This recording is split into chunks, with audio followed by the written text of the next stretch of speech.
The U.S. House of Representatives passed a stopgap budget bill today, keeping the government running through September. Good evening, I'm Judy Woodruff. And I'm Gwen Eiffel. On the NewsHour tonight, we get the latest on a $982 billion measure that could head off a partisan battle and potential government shutdown. Then, was the money the United States spent rebuilding Iraq worth it? We ask Inspector General Stuart Bowen. Margaret Warner reports on reaction to the death of Hugo Chavez in Venezuela and around the world. Thousands of mourners lined the streets of Caracas today to pay tribute to their leader. Some in the crowd shouted anti-American slogans, and many pledged to uphold Chavez's socialist ideals. We examine a new poll showing American Catholics view their church and their bishops as out of touch.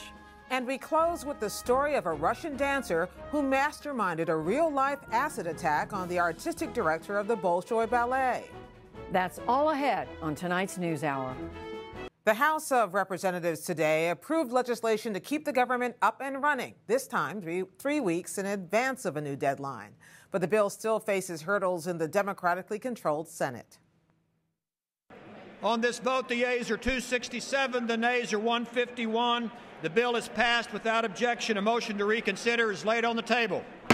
Anxious to avoid yet another Washington budget showdown, the House agreed to a spending bill that will finance the government through September and avert a potentially devastating government shutdown. The GOP measure would leave in place $85 billion in across-the-board spending cuts that took effect last week.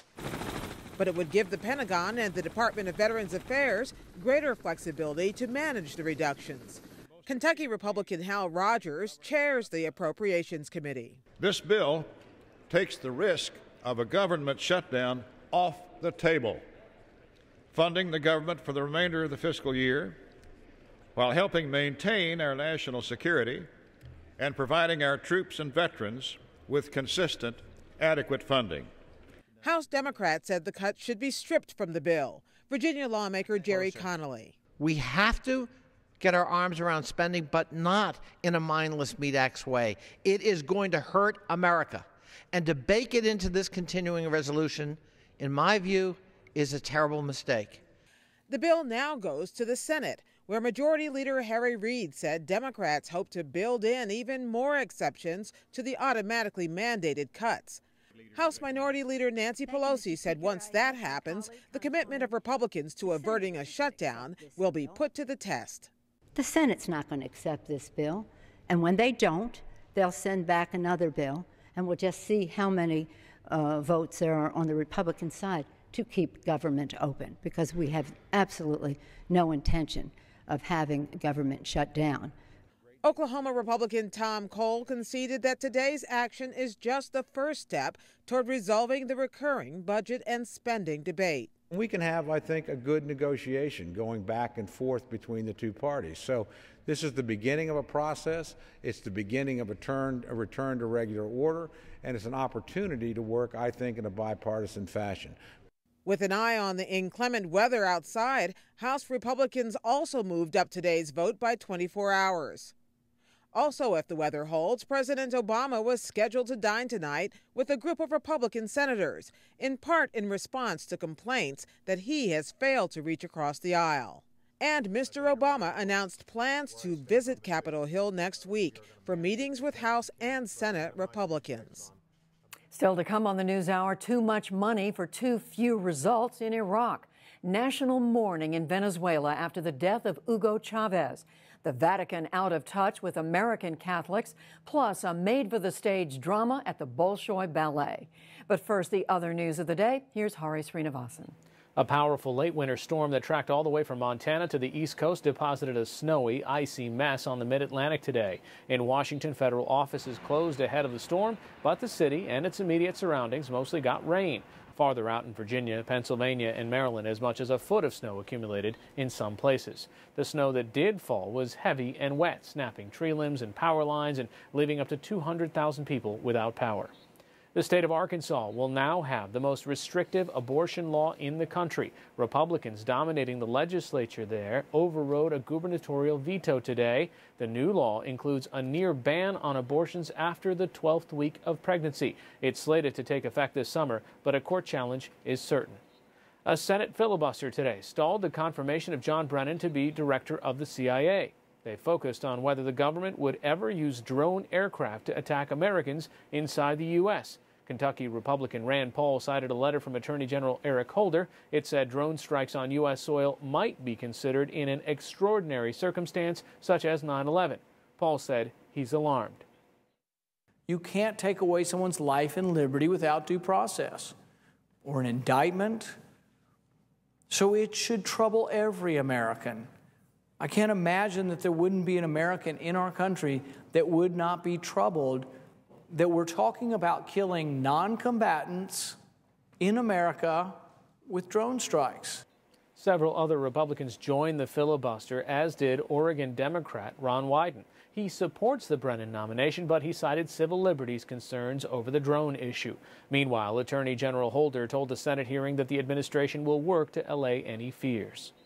I have heard you, the President has heard you, and others who have raised this concern on both sides of the aisle. And so I think there is going to be a greater effort at transparency. A number of steps are going to be taken. I expect you will hear the President speaking about this.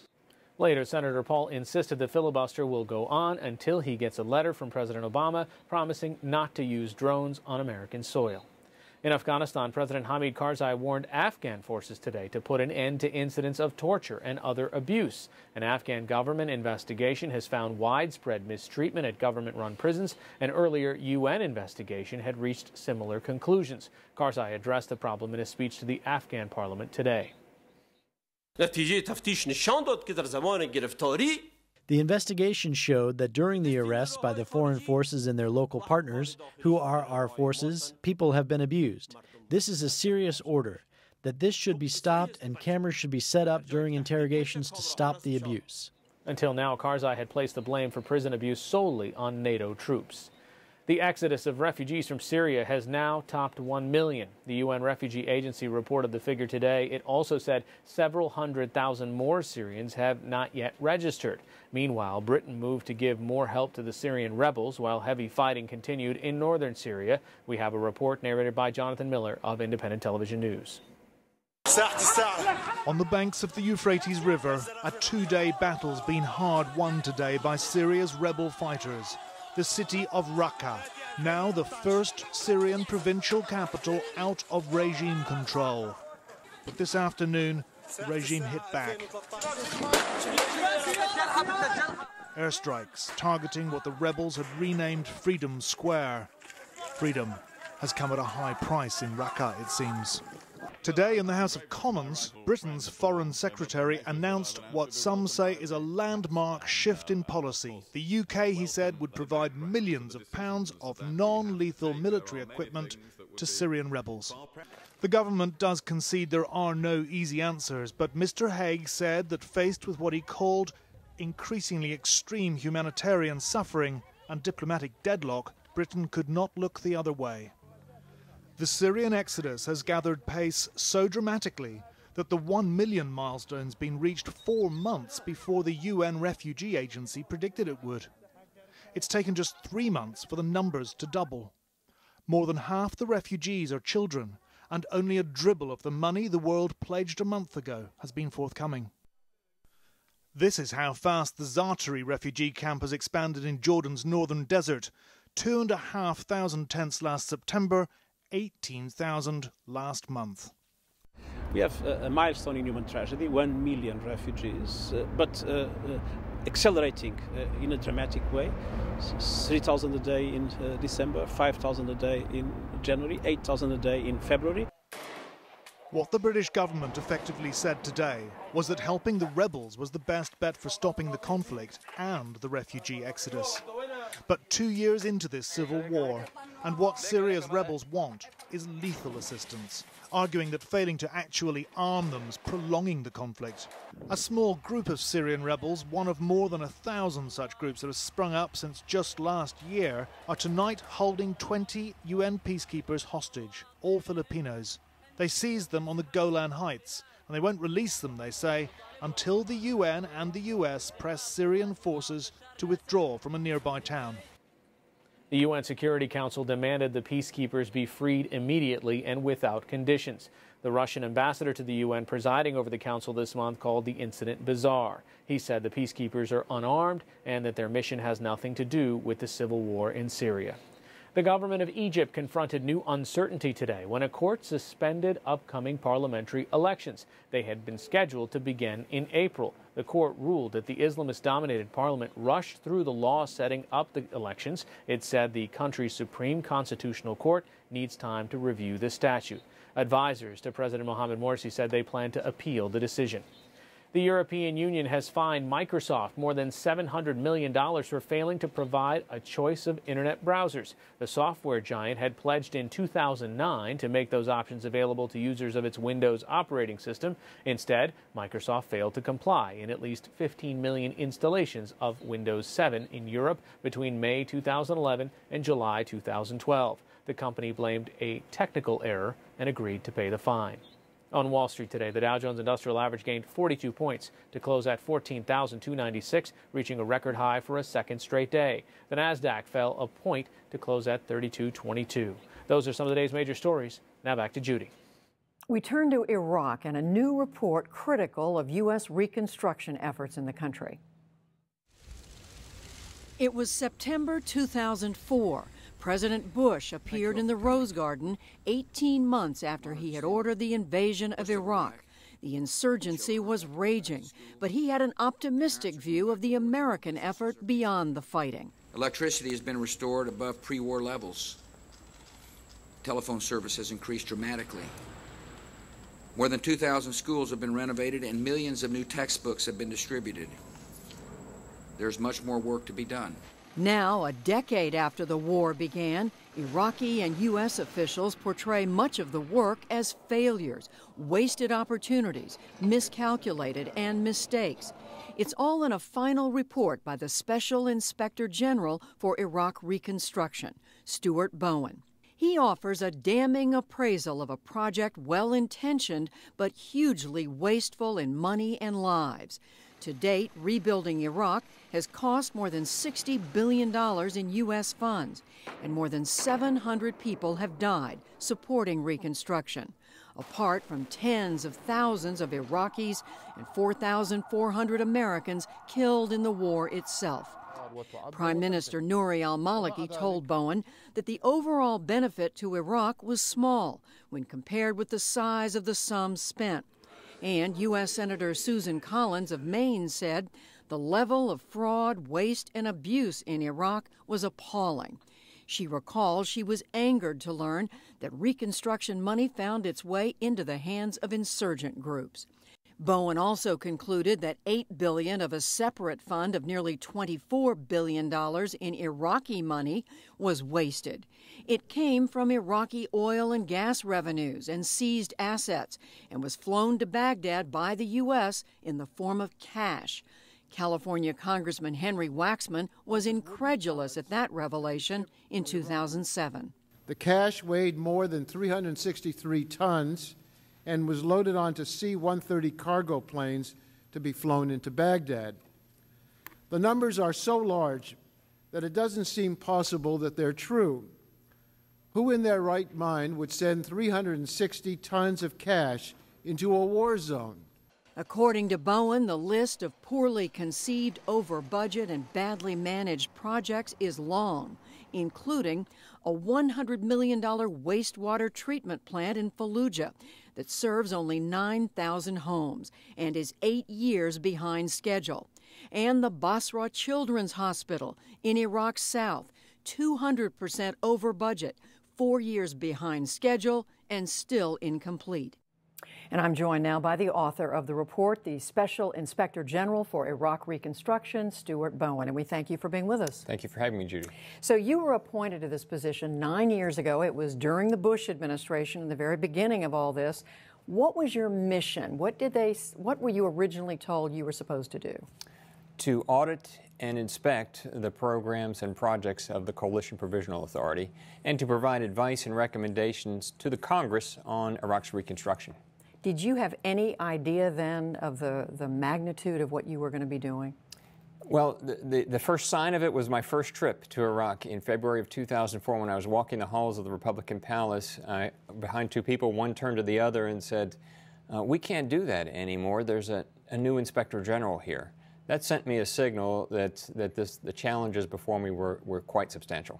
Well, as we said, $60 billion, and you write it's the largest relief and reconstruction effort for one country in U.S. history. What happened to the money? Well, it was spent, about half of it, on security, on training the Iraqi police and the army. And why? Because the security situation deteriorated gravely in 2004 and 2005 into a virtual civil war in 2006 and 2007 that required the surge, a multi-level strategy to push back that violence, and which eventually it did. The other half was spent on capacity building, major reconstruction projects, and I say in our report, Learning from Iraq, at least $8 billion was wasted.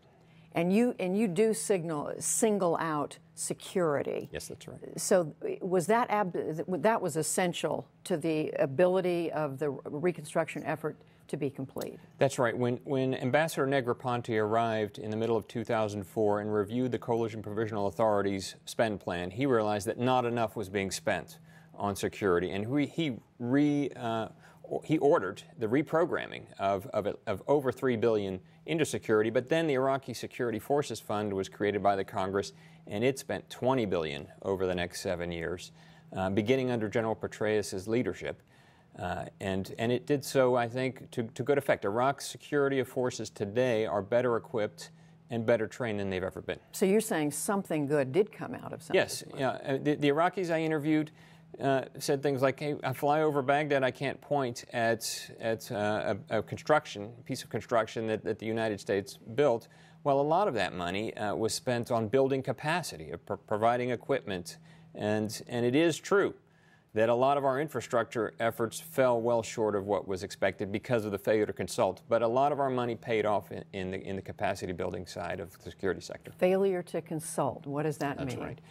Well, this report, I interviewed all the Iraqi leadership, present and past, the previous two prime ministers, as well as Prime Minister Maliki, and they said almost to a person, their chief complaint was that the United States did not consult with them about what Iraq really needed, and instead pursued a program that it desired. Deputy Secretary of State Bill Burns said this to me in my interview with him, that we tried to do it all and do it our own way.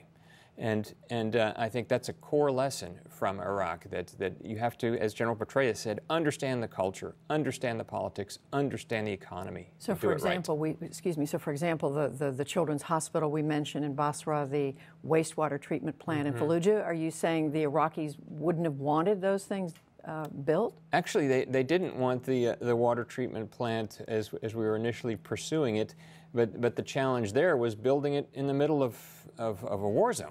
You know, I think that was the problem there. In Basra, yes, I think that they needed a significant health care center, but it was chosen in a very difficult part of the city, and that's what caused so many delays. What about abuse? We heard the quote from Senator Susan Collins. She said the level of waste, fraud, and abuse was, she said, appalling. So in terms of fraud, I mean, you've talked about the waste.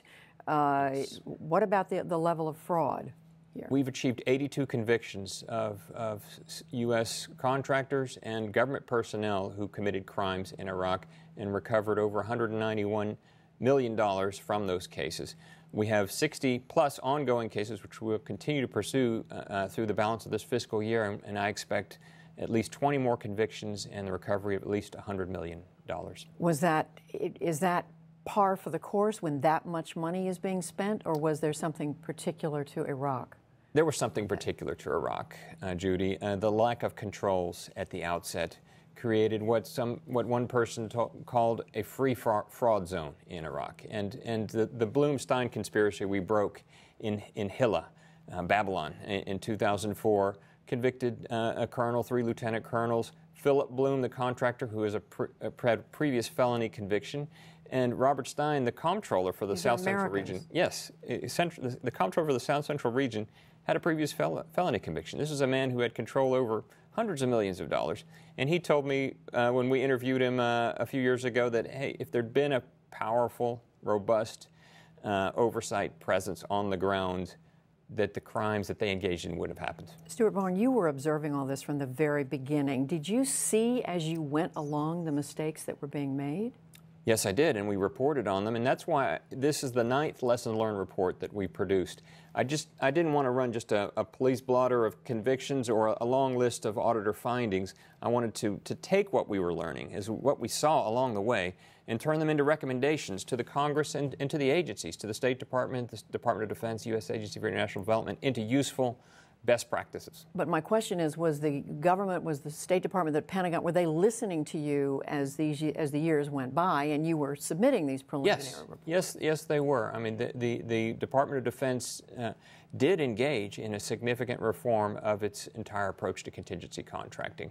And I think the State Department also absorbed the need for on-the-ground oversight. Early on there wasn't enough. Later there was more.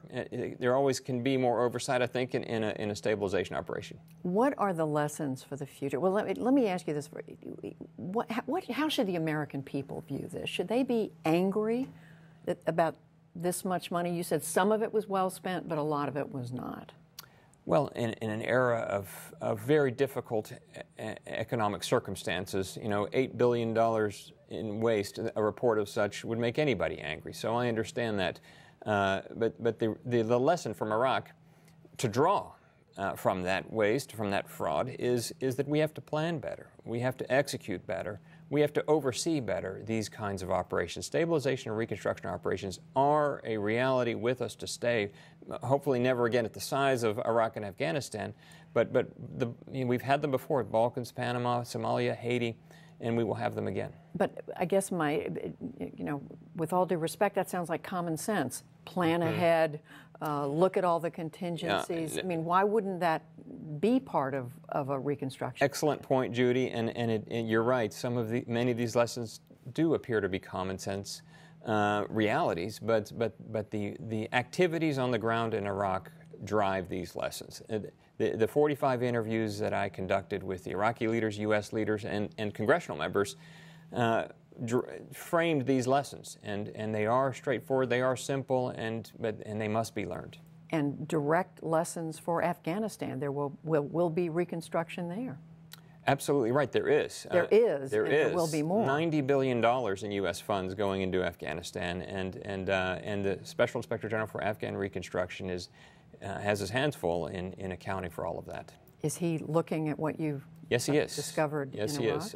Quite a number of the auditors and investigators who've served with me have now moved over to work in his office, and I'm confident that he's going to be cracking down and be very effective in imposing the necessary oversight. Even more money, $60 billion here, $90 billion in Afghanistan. That's right. Stuart Bowen, the Special Inspector General, we thank you very much for being with us. Thank you, Judy. It's a pleasure.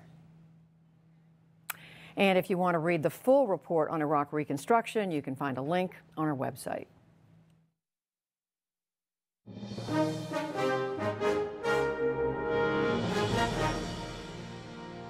Now to Venezuela, where much of the country mourned the death of President Hugo Chavez today. Margaret Warner reports. Thousands of mourners lined the streets of Caracas today as a military honor guard moved President Hugo Chavez's body from the hospital where he died to the capital's military academy. There he will lie in state.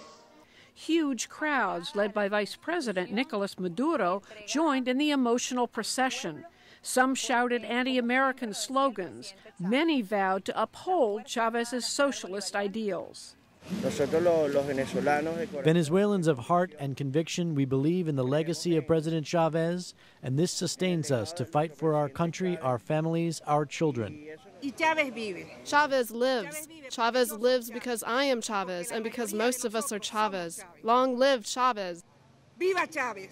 Chavez was one of 6 sons born to impoverished parents in 1954 in a cattle ranching region in western Venezuela. He was raised by his grandmother, joined the army at just 16, and eventually became a paratrooper with the rank of lieutenant colonel. In 1992, he led a coup attempt against then-President Carlos Andrew Perez and a government riddled with corruption and social divisions. The coup failed, but the move catapulted Chavez to national prominence. He was jailed but pardoned 2 years later, and in 1998 he ran for president and won, pledging to usher in social and economic equality in a new constitution. I swear in front of my people on this moribund constitution that I will comply and boost the democratic transformations necessary so that the new republic will have a Magna Carta adequate to the new times. I swear it. Venezuela is the world's 2nd largest oil producer, and Chavez nationalized the oil industry and used the revenue to build a welfare state. He subsidized food and built housing and medical clinics, often staffed by Cuban doctors. The U.S. is the world's top consumer of Venezuelan oil, but Washington bristled at Chavez's embrace of Cuba's Fidel Castro and his advocacy of leftist revolution in Latin America.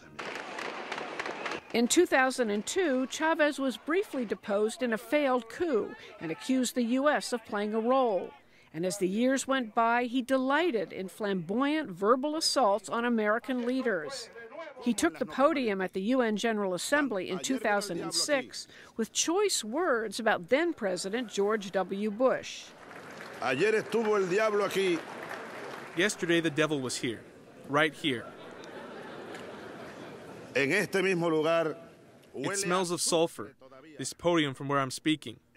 Yesterday, ladies and gentlemen, from this same place, the President of the United States, who I call the devil, came here speaking as the owner of the world. Chavez was less hostile toward President Obama, even saying they would vote for each other in their respective re-election bids last fall. If I were American, I would vote for Obama. And I think if Obama was from here, or if he was from some neighborhood in Caracas, he would vote for Chavez. I am sure of it. In a statement last night, Mr. Obama signaled hopes for a more constructive, less volatile relationship with Venezuela, saying, as Venezuela begins a new chapter in its history, the United States remains committed to policies that promote democratic principles, the rule of law, and respect for human rights. Chavez's long and ultimately losing battle with cancer is thought to have begun in 2011. He made multiple trips to Cuba for treatment.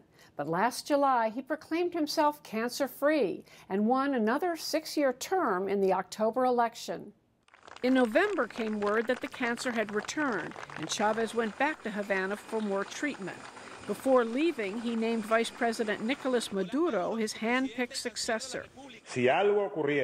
If something were to occur that would render me unfit in some way, in that situation, Nicolas Maduro should not just complete, as the Constitution requires, the term, but my firm opinion, you elect Nicolas Maduro as the President of the Bolivarian Republic of Venezuela. His illness kept Chavez from returning to Venezuela for his January 10th inauguration. But over the objections of opposition leaders, the Venezuelan Supreme Court declared the inauguration could be postponed. Chavez made his final homecoming in February, but wasn't seen in public. He remained in a military hospital until his death yesterday at 58. Now Venezuela must hold a new presidential election in the weeks ahead. It would likely pit Vice President Maduro. May our people know that the democratic, revolutionary, anti-imperialist, and socialist legacy of our Comandante is carried on with firmness, with absolute loyalty. Against the man Chavez defeated last fall, former Governor Enrique Capriles. To the government, who are burdened with the principal responsibility of guaranteeing coexistence in freedom and in peace, we hope, like all Venezuelans do, that they act in strict accordance with their constitutional duties. There is also some question about who runs Venezuela in the interim, the vice president or the Speaker of the National Assembly. Online, we have more on Venezuela's Vice President Nicolas Maduro and his loyalty to Hugo Chavez.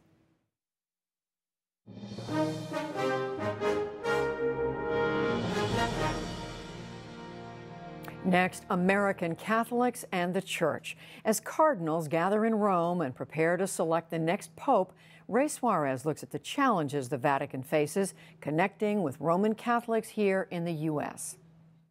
Among American Catholics, there have long been differences between the pulpit and the pew, but new polls suggest an even wider gap between leadership and lay people in 2013. The latest data comes from a New York Times CBS poll released today.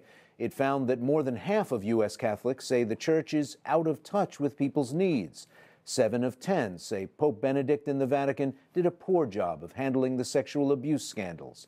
Nearly 7 out of 10 also said they favored allowing priests to marry, ordaining women as priests, and allowing artificial methods of birth control. However, most also said they felt their own parish was responsive to their needs. We discuss all this with Scott Appleby. He studies American religious history at the University of Notre Dame, and James Tuohy, president of Ave Maria University. He was director of the White House Office of Faith-Based and Community Initiatives in the George W. Bush administration. Professor Appleby, what do you make of the survey results? Are they just an intensification of trends that were already present? American Catholic laity have been at some distance from the Vatican and the hierarchy on some of the issues you mentioned for several years now, and many would say that they feel much more comfortable, much more Catholic in their local parish. And that's partly because their local priest and the women religious, the sisters, and others who work in the parish understand their daily needs and interactions. It's difficult to find the connection with the Vatican or even with the Archdiocese when you're working in a local faith community, and that's your experience of Catholicism. So there's a lot of satisfaction about the compassion and love and nurture there. Many of these problems facing the Vatican worldwide don't touch the lives of ordinary Catholics. And so there's a disconnect there, and some of the teachings, as they're explained to parishioners, don't meet or match their own faith-filled experience, and that's a problem. President Tuohy, what do you make of the numbers? I wasn't surprised a lot because, first of all, when you're polling self-identifying Catholics, you might get a different outcome than you'd get if you're polling individuals that are in Mass every Sunday. I think people do like their local parish. I think it's sort of like polls that show Congress very unpopular, but yet the individual congressman, their home congressman or congresswoman, is very popular with them. So I think there is always a need for the Church to be attentive to what are the views of the laity, and I think Scott's right that this follows some trends that we've seen really for decades on the fact that some of the Church's teachings are unpopular. You're right when you say that the answers might be different among Mass-attending Catholics. They are very different, not as skewed in many of the examples that I gave. Help people who aren't Roman Catholics understand that split. Well, I just think that for some individuals, the experience of the Catholic faith, maybe they were cradle Catholics, maybe they left the Church, maybe they recently left the Church, and their experience would be different from those who find their Catholic faith integral to their daily lives. And so you see this in the elections where President Obama won the Catholic vote, but among those attending Mass on Sunday, he lost it to Romney. So I think what you'll find is, even within the Church, even between institutions like Notre Dame and Ave Maria University, we might have different takes on Church teaching and on also the role that our cardinals and bishops are playing in our lives. Scott Appleby, you keep a close watch on trends in American religion. Is there something distinctive about the Catholic experience in this regard? A split between what's taught, what's held by the denomination, and what's professed by individual believers? It's interesting to see that Catholics, on some measures, track very closely with some secular trends, more so than evangelical Protestants, than Mormons, than other religious groups and churches and mosques in the United States. And that's partly because Catholics have assimilated very rapidly over the last couple of decades into the American mainstream. And in some ways, they have divided identities. They take their cues from the secular mainstream society, which is not hostile to religion necessarily, but will emphasize different values and different metrics of what counts for success and how to make judgments about everything from family to economy to one's profession. And so as Catholics have assimilated over the last 30 or 40 years into leadership positions, into elite positions in Congress and business across the board, there's a struggle for their loyalties, especially on areas where church teaching seems to contradict or at least is prophetically opposed to what counts for what's good in the mainstream. James Tuohy, does that explain for you why there was a call for an about-face on a lot of what's now Catholic teaching among the people that the Times pollsters spoke to? It doesn't surprise me at all, Ray, because the reality is the Catholic Church's teachings are often a sign of contradiction. Their positions on birth control, for example, would be a minority position if you put it up for a public opinion vote. Nonetheless, this is a consistent teaching of the Church, has been for decades since Humanae Vitae came out. That was unpopular when the first definitive teaching on artificial birth control came out, when the pill was coming out. So, I think that the Church is always going to be standing there often in opposition to cultural trends, the Kardashian culture that we live in. And so when you see a poll come out today that says, for example, they want to see women ordained as priests, or they want to see priests being able to marry, those track what you would see with other Christian denominations that have clergy. And from my point of view, I've only grown up knowing a Catholic Church holding a minority opinion on a lot of views, but I'm proud to be Catholic and I share those views. Scott Appleby, let's talk a little bit about what the sexual abuse scandal has done to the modern church. This is something that the Roman Catholic Church has been living with now for over a decade. Has it caused a deeper cleavage between pulpit and pew? It's been absolutely devastating for the church, not only financially, materially, but in loss of trust.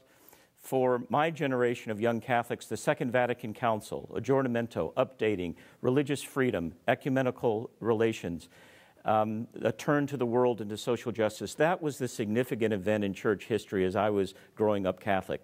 For the people we teach at Notre Dame and Ave Maria, what they've heard most about in Roman Catholic, in terms of Roman Catholicism, is this sexual abuse scandal and the cover-up that's associated with it by bishops and now cardinals who have not done what many other people in positions of responsibility outside the church would have done in terms of due diligence and reporting.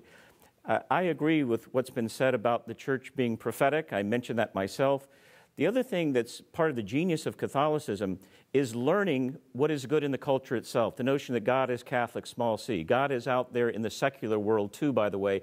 What do we learn from the secular world, and how can we affiliate or connect that with our own Catholic values? In terms of protection of children, in terms of certain due process within the church, we could learn a lot from the society that would correspond to gospel values. And I think part of the failure on the sexual abuse scandal has been that the church has circled the wagons and has been in an understandably defensive posture, but hasn't played to its best strength, which is affirmation of what is good in the world and what is true there. Let me hear from Jim Tuohy on that same issue, and especially now as the cardinals gather in Rome in the conclave and look ahead to a new leader for the worldwide church. Well, I think the American cardinals, I know many of them, they're acutely aware of the failures of the church to respond in a proper way. It was an embarrassment. It was a period of shame. I think the church is attempting to take steps to remedy the causes of what led to this awful tragedy and scandal that scandalized not just Catholics, but people of all faiths. So I think that there is clearly a damage that's been done. But I also look at the young people at Ave Maria and elsewhere that are seeing the new evangelization. They're seeing the interreligious dialogue.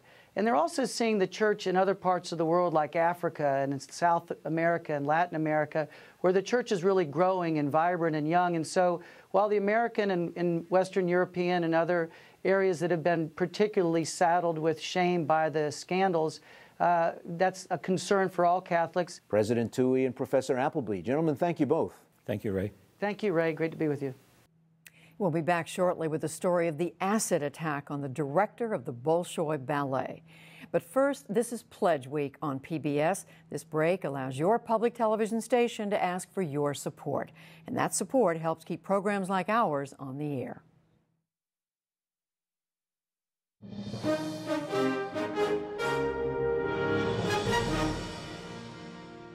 For those stations not taking a pledge break, we take a second look at a story from our Afternoon Newtown series about the gun debate in Colorado, where 2 mass murders have happened in recent years. Special correspondent Megan Burley from Colorado Public Radio reports.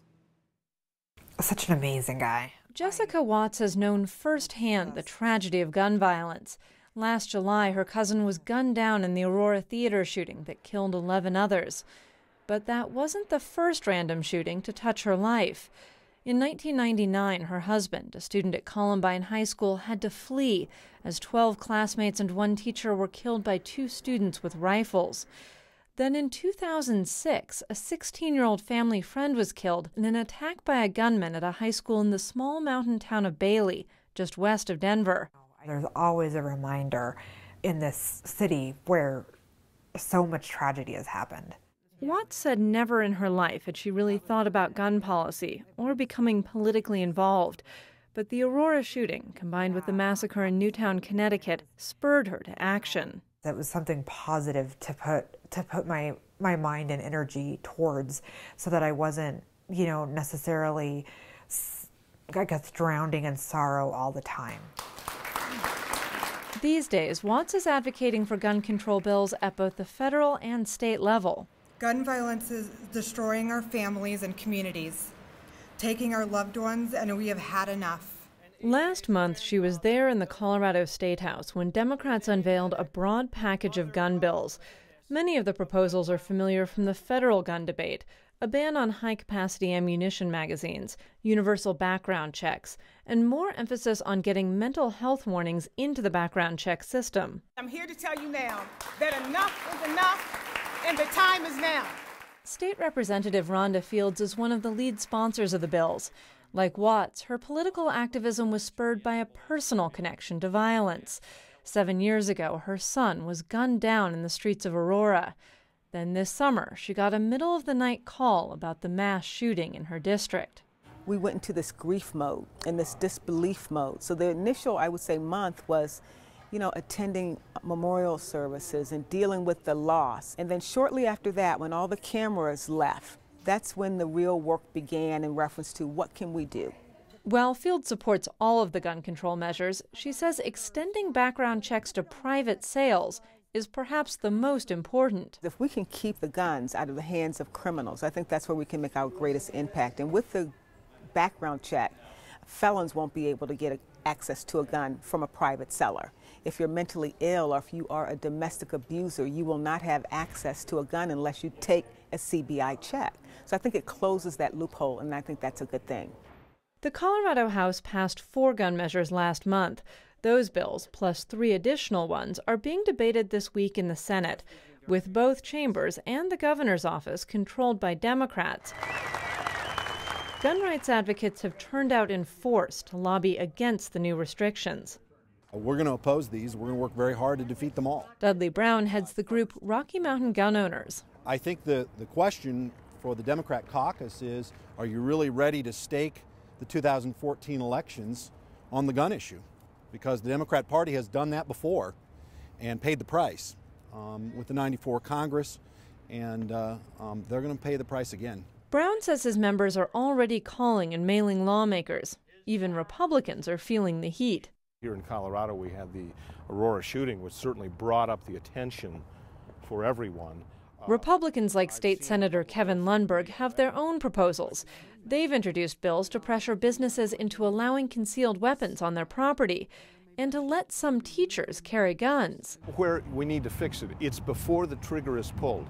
It's the deterrence that occurs when the bad guy knows there are good guys probably in that room that can defend and stop any assault that occurs. That's spectacular. For those who make a living from the firearms business, the most troubling proposals are the ones that try to ban certain weapons or size of magazines. Richard Taylor manages the Firing Line Shooting Range and Gun Shop in Aurora, located less than a mile from last summer's theater attack. He says the proposed legislation at both the federal and state level will be both intrusive and ineffective. It's just a feel-good, knee-jerk reaction to some of these awful incidents that have happened. Is it going to stop anything from happening? Absolutely not.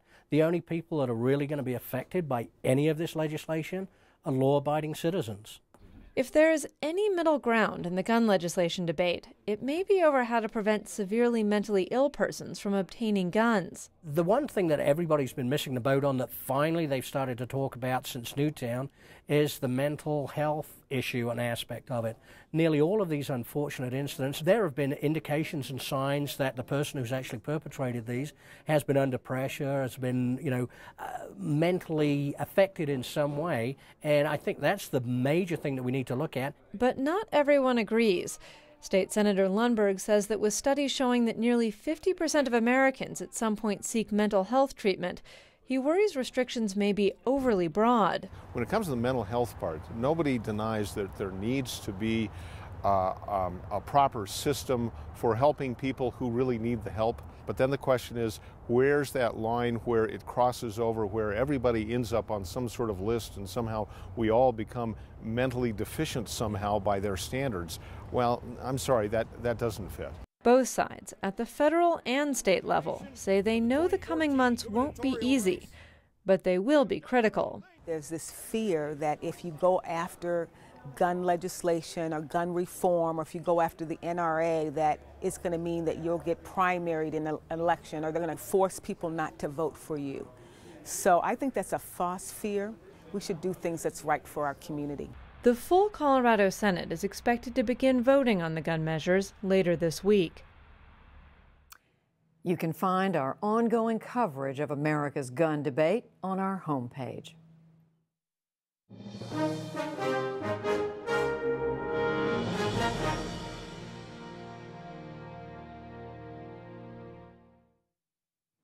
Finally tonight, the disturbing story of attacks on the chief of the Bolshoi ballet. Moscow police said today they arrested a Russian ballet star for organizing an acid attack on artistic director Sergei Filin in January. Filin, who was once a dancer himself at the Bolshoi, was badly burned after sulfuric acid was thrown at his face. Police say the suspect, Pavel Dmitrichenko, who performed in well-known roles at the Bolshoi, confessed to masterminding the crime. 2 others were arrested. The Bolshoi is a renowned cultural institution, and the arrests are prompting more questions about what was behind the shocking attack. Michael Schwartz is following this for the New York Times. Welcome. So how did this unfold? We know it was a typical crime story in some ways, but also very atypical. Well, you have to understand that the competition inside the Bolshoi theater is very, very intense, and especially since the fall of the Soviet Union, there's been a growing factionalism within the organization between traditionalists who want to keep to the classics of ballet and those who would like to see a more modernist interpretation than had been allowed in the past. And Sergei Filin was which one of those? Sergei Filin was definitely more experimental in his approach to the ballet, which gained him a lot of praise from some in the ballet world, but also earned him some enemies. And the prime suspect in this case, of course, Pavel Dmitrichenko, is known as a fierce defender of the classics. This has been one of the theories as to what brought all of this about. I have to say, it's one thing to disagree about direction and disagree about doing it the old way and doing it the new way, but sulfuric acid in your face seems extreme. Is this kind of passion normally associated with dancing in Russia? It certainly rocked the institution, and in televised remarks today, when he confessed, Dmitrichenko, he admitted to orchestrating the attack, but he said that it had gone too far. It's unclear what he meant by that. But no, it goes above and beyond anything that I think anybody's ever seen. Certainly, there have been competitions and rivalries in the past. There's kind of always been whispers backstage and in the corridors of rivals, putting pins into their rivals' costumes or glass into their toe shoes, but nothing of this nature, especially to throw acid in somebody's face, potentially blinding and ending Sergei Filin's career, goes beyond what anybody thought was possible in the organization. Tell us a little bit about Sergei Filin. Is he a big figure in the field of dance?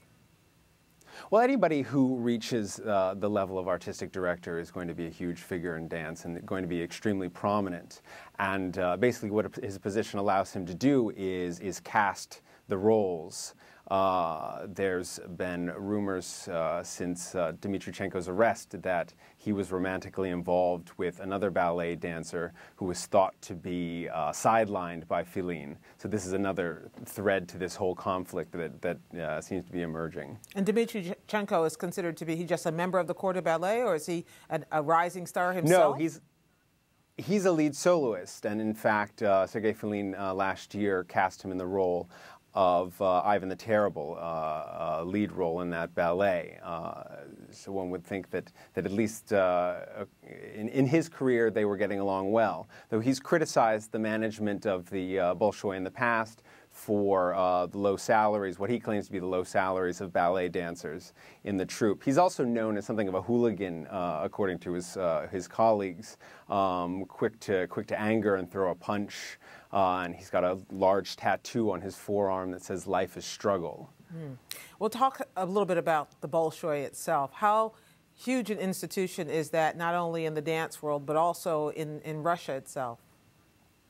Well, in Russia, it's not just a great cultural institution. It's very much symbolic of the country's history and its greatness. It's been around for over 200 years and has weathered wars and the purges and the fall of the Soviet Union, and has remained this icon of greatness that many Russians have really relied on when their country has been in its darkest days. And to see this curtain pulled back and the type of conflict and serious rivalries that are going on inside of it has somewhat tarnished this image of an institution that was always seen as somewhat above the petty infighting and violent rivalries that Russia has seen in other spheres of society.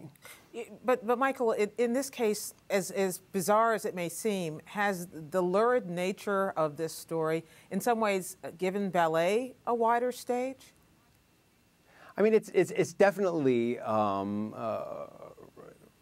Russians become infatuated with this story and its kind of Shakespearean drama, and even the police in their investigation famously have publicly spoken about their newfound respect for what the ballet does and what it brings to Russian society, and have even openly requested Sergei Filin to invite them to the ballet once he returns, so that they can also take part in it. So maybe it's having some sort of effect of kind of widening the appeal by kind of spilling its guts out into the society like this. And finally, even though we have a confession, might there be more to this investigation that meets the eye yet? Certainly. In Russia, there's always kind of a belief in all of these great scandals that there's some bigger, darker, more influential individuals or groups behind the scenes controlling things. So who knows where this is headed. Michael Schwartz of the New York Times, thanks so much. Thank you.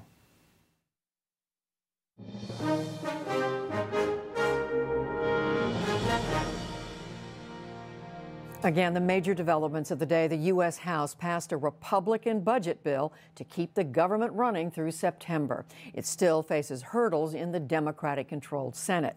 John Brennan's nomination to be CIA director ran into a Senate filibuster on whether drone strikes would ever be used inside the U.S. And the UN count of Syrian refugees topped 1 million. Meanwhile, Syrian rebels took 21 UN peacekeepers hostage on the Golan Heights. Does the solar system need protection from an earthly invasion? That's one worry for scientists at NASA. Ari Srinivasan explains. On Science Wednesday, we look at how scientists and engineers are preventing homegrown bacteria from contaminating other planets, moons, and comets by keeping spacecraft biologically clean.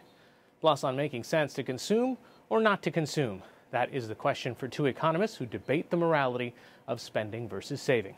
All that and more is on our website, newshour.pbs.org. Judy?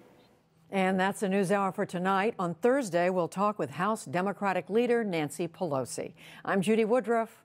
And I'm Gwen Eiffel. We'll see you online and again here tomorrow evening. Thank you and good night.